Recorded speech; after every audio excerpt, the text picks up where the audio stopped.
722 is over in England since June for the memorial of Sir Stirling Moss.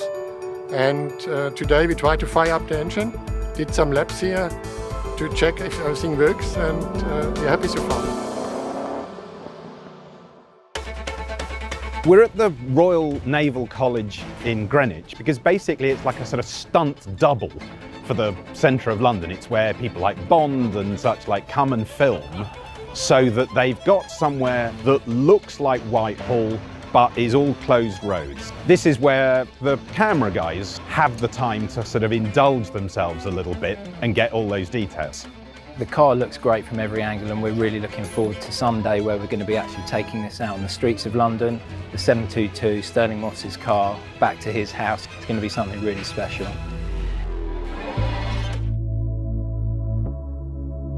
It's a once-in-a-lifetime event today to get 722, the car that Stirling Moss made so famous on the 1st of May 1955, back home here in London, where Sir Stirling spent pretty much his entire adult life. It's truly magical. We've had a helicopter up in the sky, we've had people along the entire route through Westminster, and then coming back to Mayfair here. The car was filmed car to car with a tracking vehicle, and cameras inside the car as well, just to capture everything once. We had one chance to do this.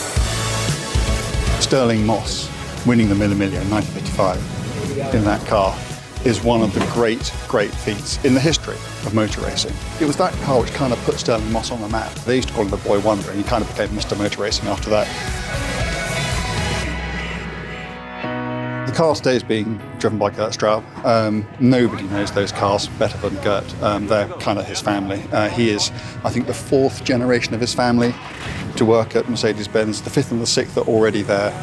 He's retiring today, so this is kind of like the last thing he's going to do. What a way to sign off a career. There really couldn't be anybody better or more appropriate to be driving that car today. At the beginning I was a little bit nervous because there's always a pressure on the driver, but now after we are finished, it's a fantastic feeling.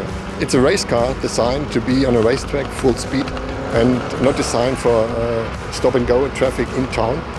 But the police did a perfect job. They guided me through town, and it was comfortable for me. Going over the bridges was a special moment, seeing Big Ben left to me.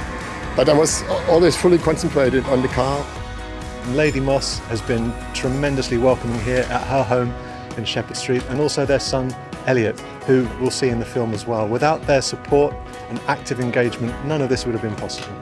Throughout my entire life, that race, this car, of all the cars we drove, and there are a lot, and this just meant more than anything else. I mean, it's literally etched onto the building on his balconies.